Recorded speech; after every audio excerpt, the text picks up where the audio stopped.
Som. Bom dia, irmãos e irmãs, a graça e a paz da parte do nosso Senhor Jesus. Antes da minha palavra, eu queria colocar para os irmãos que as tragédias ocorridas no Rio Grande do Sul e também no Marrocos têm sido objeto de atenção da nossa denominação, a Convenção Batista Brasileira. Então, os irmãos que quiserem contribuir para que seja amenizada a dor das perdas no Sul, os irmãos podem fazer através do nosso envelope. Vocês podem colocar oferta Rio Grande do Sul, e aí então nós encaminharemos para a nossa Junta de Missões Nacionais, que já está trabalhando lá com os sobreviventes. E também, se você quiser contribuir com o que aconteceu no Marrocos, nossa Junta de Missões Mundiais também já está trabalhando para amenizar a dor daqueles que sobreviveram.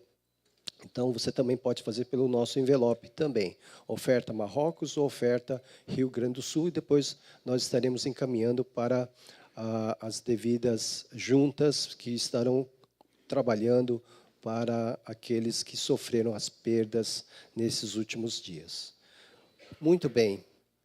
Abram suas Bíblias no livro de Isaías, capítulo 37. Eu quero falar hoje sobre o que fazer diante de grave ameaça. O que fazer diante de grave ameaça? Nós vamos ler a partir do versículo 8. Isaías 37, versículos 8 e seguintes, mas vocês devem manter a sua Bíblia aberta, porque estaremos também trabalhando com o capítulo 36. Isaías 37, 8. Quando o comandante de campo, em algumas versões da Rabsaque, parece ser o nome ou pode ser o título, tá? Mas quando o comandante de campo soube que o rei da Assíria havia partido de Laquis, retirou-se e encontrou o rei lutando contra Líbina. Ora, Senaqueribe foi informado de que Tiraca, o rei da Etiópia, saíra para lutar contra ele. Quando soube disso, enviou mensageiros a Ezequias com esta mensagem: digo a Ezequias, rei de Judá, não deixe que o Deus no qual você confia o engane quando diz: Jerusalém não será entregue nas mãos do rei da Síria. Com certeza você ouviu o que os reis da Síria têm feito a todas as nações e como as destruíram por completo. E você acha que se livrará? Acaso os deuses das nações que foram destruídas pelos meus antepassados os livraram? Os deuses de Gozã, de Arã, de Rezefe e dos descendentes de Éden, que estão em Telassar? Onde estão o rei de Amate, o rei de Arpade, o rei da cidade de Sevarfaim, de Ena e de Iva? Ezequias recebeu a carta das mãos dos mensageiros e a leu. Então subiu ao templo do Senhor, abriu-a diante do Senhor e orou: Senhor dos exércitos, Deus de Israel, cujo trono está entre os querubins, só tu és Deus sobre todos os reinos da terra. Tu fizeste os céus e a terra. Dá ouvido, Senhor, e ouve. Abre os teus olhos, Senhor, e vê. Escuta todas as palavras que Senaqueribe enviou para insultar o Deus vivo. É verdade, Senhor, que os reis assírios fizeram de todas essas nações e de seus territórios um deserto. Atiraram os deuses delas no fogo e os destruíram. Pois em vez de deuses, não passam de madeira e pedra, moldados por mãos humanas. Agora, Senhor nosso Deus, salva-nos das mãos dele, para que todos os reinos da terra saibam que só tu, Senhor, és Deus. Essa história começa no capítulo 36, no 14º ano do reinado de Ezequias. E nesse tempo, houve uma invasão. Era muito comum naquela época nações maiores quererem dominar nações menores. E naquela época a grande potência mundial era a Síria. E eles resolveram então invadir o reino de Judá. Era o ano de 701 a.C. 20 anos antes eles tinham destruído, arrasado, destroçado o reino do norte, o reino de Israel. Agora parecia que era a vez do reino do sul, Judá. E a Síria então vem como rolo compressor, já consegue derrotar as cidades fortificadas de Judá. Estavam em Laquis, a 35 quilômetros de Jerusalém, ou seja, estão muito próximos de Jerusalém, e Ezequias ficou muito preocupado. Ele manda 3 emissários para falarem com ou negociarem com o rei assírio, que manda o seu comandante em chefe, no caso, em algumas versões, Rabsaque, né? Ele manda esse homem falar com os 3 emissários. Obrigado, Fagão. Falar com o comandante em chefe. E esses 3 homens, então, tentam negociar, mas não conseguem negociar com ele porque ele traz ameaças muito sérias, muito graves, está no capítulo 36. Ele ameaça destruir toda a cidade de Jerusalém se eles não se rendessem. E se eles não se rendessem, o sítio, a cidade seria sitiada, cercada, e seria de tal maneira que haveria fome e sede dentro da cidade. Veja o que eles diz lá no capítulo 36, versículo 12. O comandante, ou seja, esse representante do rei Senaqueribe, porém respondeu: pensa que o meu senhor mandou me dizer essas coisas só a vocês e ao seu senhor, e não aos homens que estão sentados no muro? Pois como vocês, eles terão que comer as próprias fezes e beber a própria urina. Ou seja, o cerco seria tão terrível que as pessoas não teriam mais o que comer, não teriam mais o que beber, e teriam que comer as suas fezes, teriam que beber a sua urina, porque já tinha acontecido em outros lugares. Então isso, obviamente, preocupou demais o coração do rei Ezequias. Era uma grave ameaça. Era uma grave ameaça contra a sua pessoa, contra o seu reino, contra a vida de todos. A primeira reação de Ezequias diante dessa ameaça foi a seguinte, está no capítulo 37. Quando o rei Ezequias, versículo 1, soube disso, rasgou as suas vestes, em sinal de dor, em sinal de luto, em sinal de humilhação. Porque aqueles 3 homens que ele havia enviado, nós não vamos ler para ganharmos tempo, eles voltaram com a resposta do comandante em chefe para Ezequias, mas eles já voltaram com as vestes rasgadas. Ou seja, eles mesmos já estavam em sinal de dor, de humilhação, porque a destruição era um fato. A derrota era um fato. A falta de qualquer tipo de ajuda também era um fato, porque eles estavam sozinhos. E eles vêm com as suas vestes rasgadas, e Ezequias, ao saber da notícia, ele também rasga as suas vestes. Essa primeira coisa que a gente coloca como a reação de Ezequias, que pode nos ensinar como nós devemos reagir diante das ameaças graves da vida. Como nós que cremos, como é que nós devemos reagir? Muitos de nós ficamos desnorteados, ficamos confusos, ficamos até mesmo desesperados diante de algo que vem forte contra nós. E olhamos para nós mesmos e nós não encontramos recursos para dar conta dessa ameaça que vem contra nós. Então, Ezequias parece que está nos ensinando hoje como é que eu reajo, eu que creio, eu que temo a Deus, como é que eu posso reagir diante de uma ameaça grave? E Ezequias foi um bom rei, foi um rei crente, diferente do seu pai, Acás, que era um homem ímpio.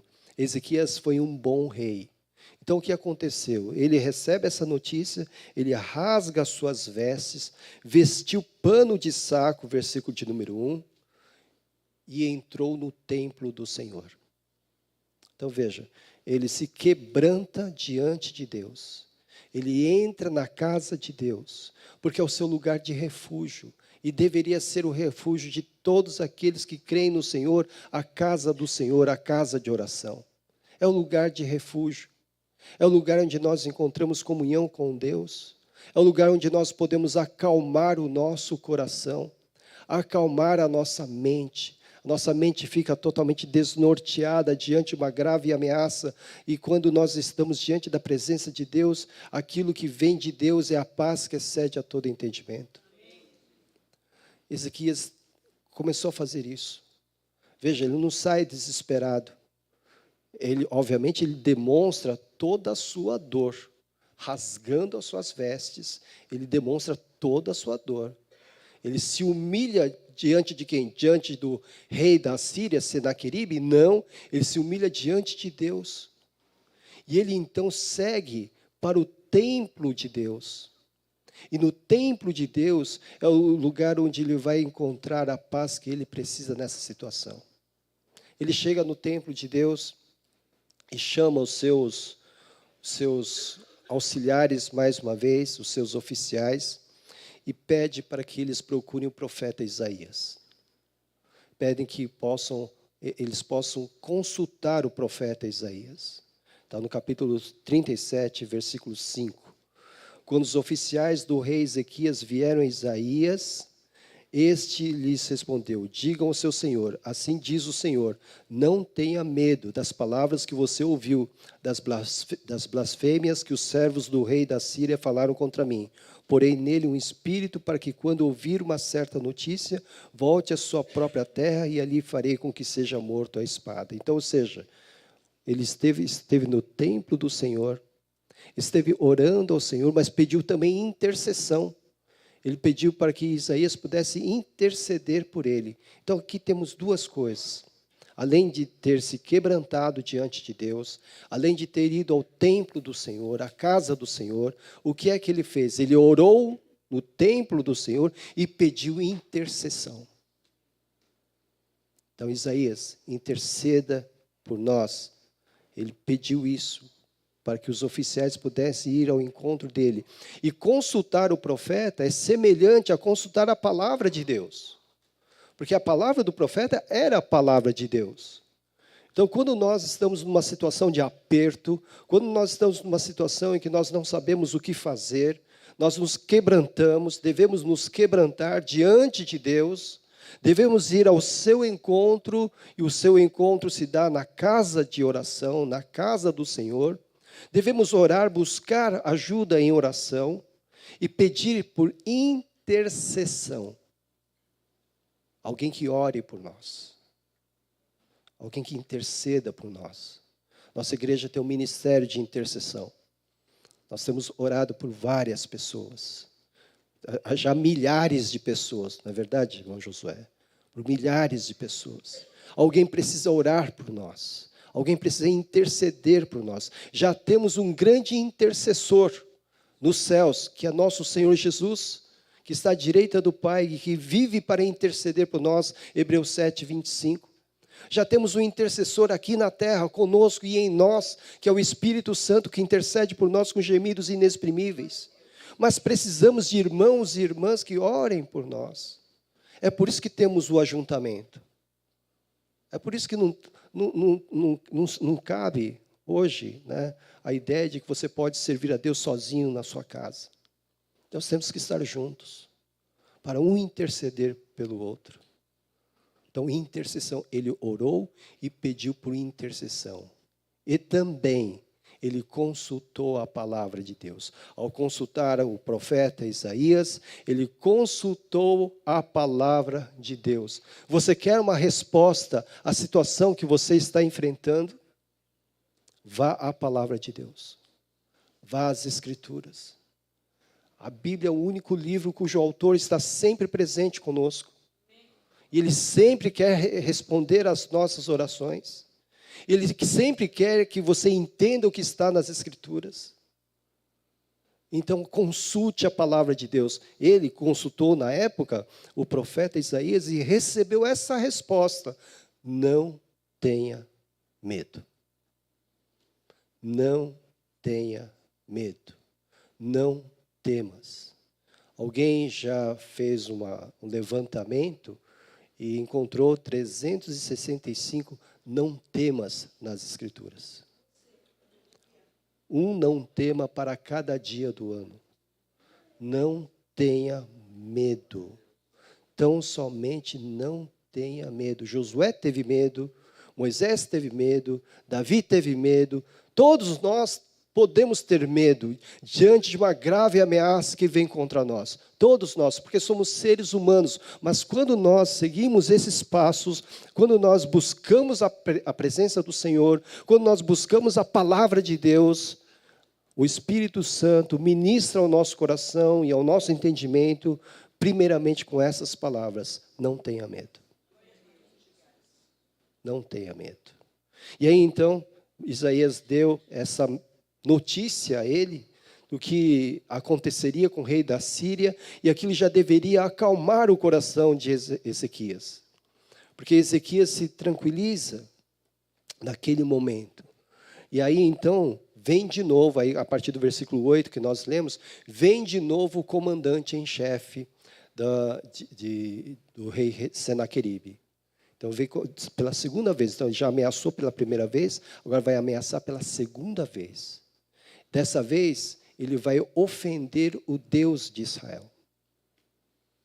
Lá atrás, ele ofendeu Ezequias e o seu reino.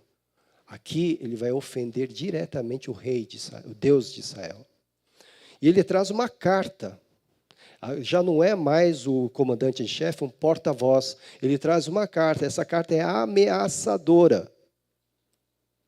Ezequias, então, recebe essa carta, versículo 14, ele, das mãos dos mensageiros, e lê. Percebam vocês, como deve ter sido difícil para Ezequias. Receber uma ameaça por escrito. Já não foi agora era oficial, né? Agora estava ali um documento, era oficial, a ameaça era oficial. Como muitas vezes nós recebemos ameaças por escrito também. E a gente sabe o que isso significa para o nosso coração. Uma notificação extrajudicial, uma notificação judicial, não é? O que a gente sente quando isso acontece. E Ezequias então pegou, leu, e o que ele fez? Pela segunda vez ele vai ao templo. Pela segunda vez ele vai buscar o Senhor. Veja, esse era o movimento de Ezequias. Ao invés de sair correndo, buscar qualquer outro lugar, um retiro, não sei, ele vai à casa de Deus. Irmãos, nós não vamos superar os nossos problemas sozinhos. Temos que buscar a comunhão dos irmãos. Temos que buscar a casa de Deus. É lá onde nós oramos, é aqui onde nós oramos, é aqui onde nós intercedemos. É aqui que nós encontramos uma rede de apoio. E Ezequias foi à casa de Deus novamente, subiu ao templo do Senhor, e o que ele fez? Pegou essa carta e abriu essa carta diante de Deus, um ato simbólico, mas um ato de fé. Senhor, veja, leia,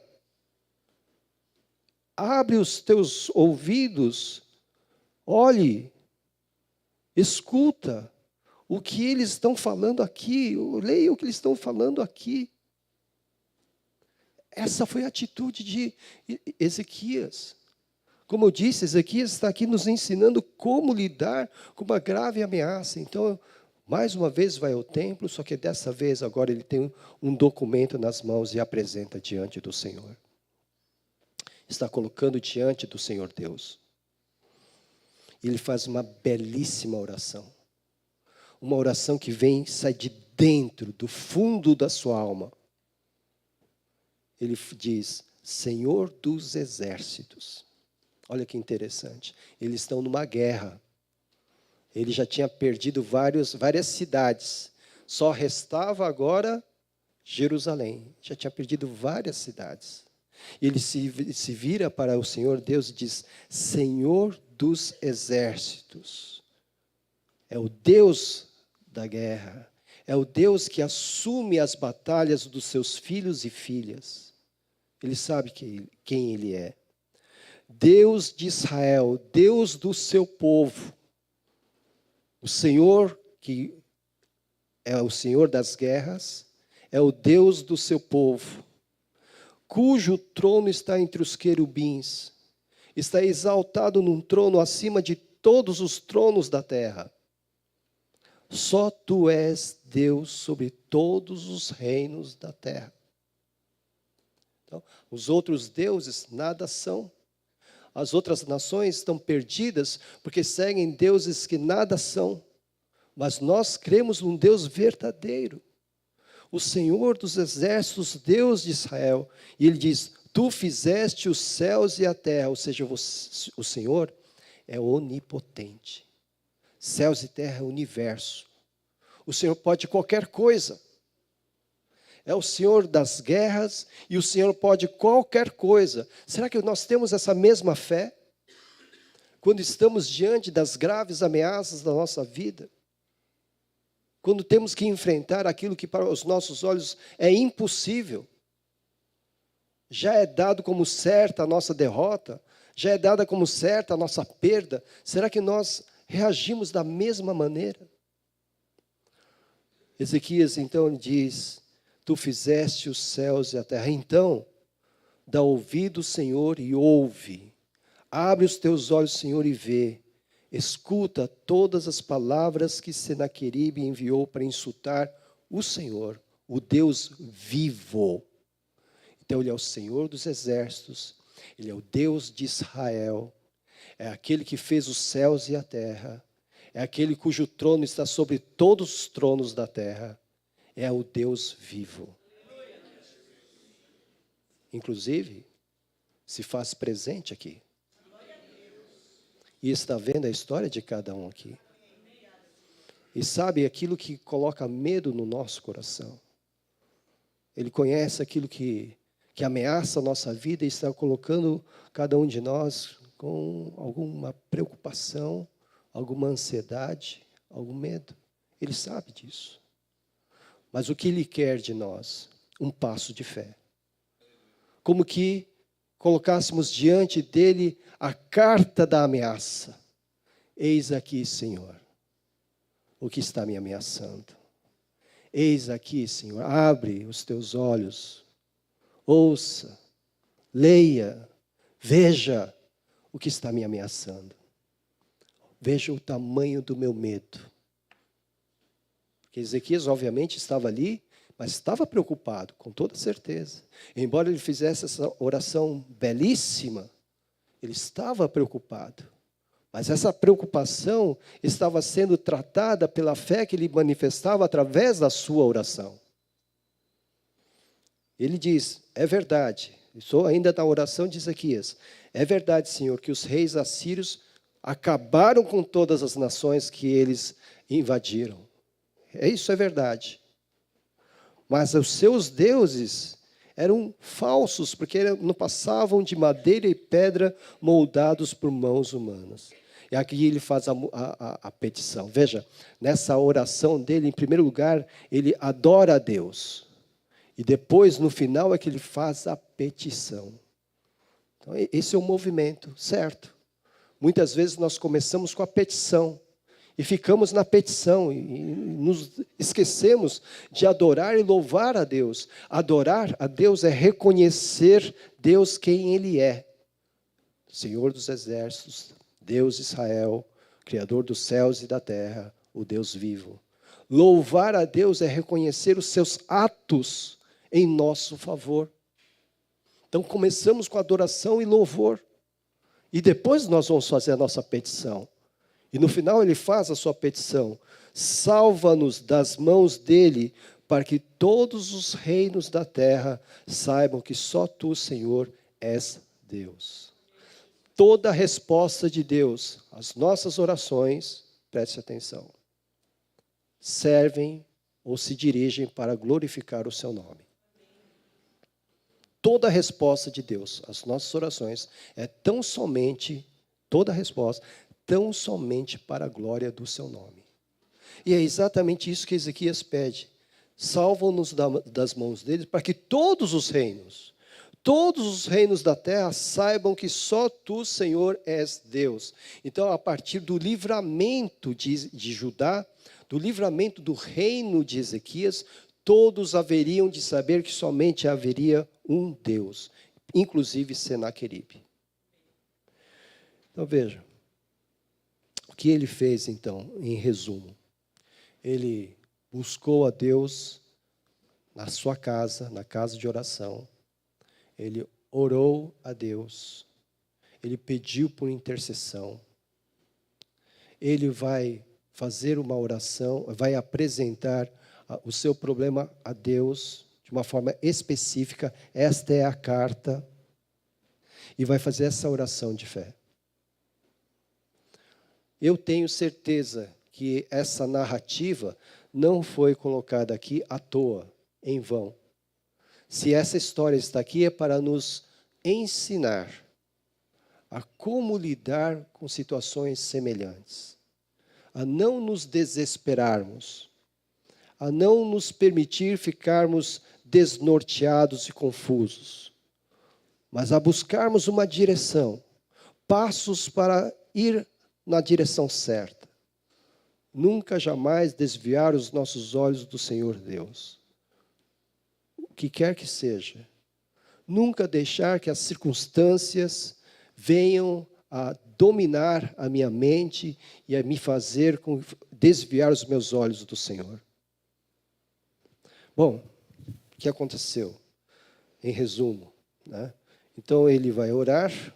Isaías vai enviar, então, uma mensagem a Ezequias, no capítulo 37, uma mensagem bonita da parte de Deus, porque Deus ouviu a oração de Ezequias, exatamente diz assim, ouvi a sua oração, versículo 21, ouvi a sua oração acerca de Senaqueribe, rei da Síria.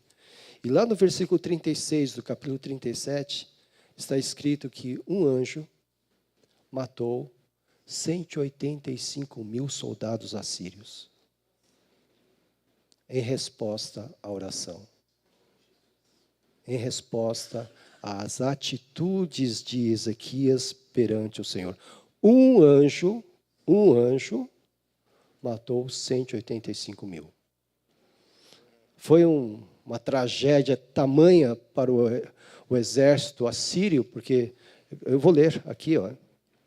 Então o anjo do Senhor, versículo 36 do capítulo 37, saiu e matou 185 mil homens no acampamento assírio. Quando o povo se levantou na manhã seguinte, só havia cadáveres. Assim Senaqueribe, rei da Síria, fugiu do acampamento, voltou para Nínive e lá ficou. Certo dia, quando estava adorando no templo de seu deus Nisroque, seus filhos Adrameleque e Sarezer o feriram à espada e fugiram para a terra de Ararat, e seu filho Esaradom foi o seu sucessor. Olha só, que situação.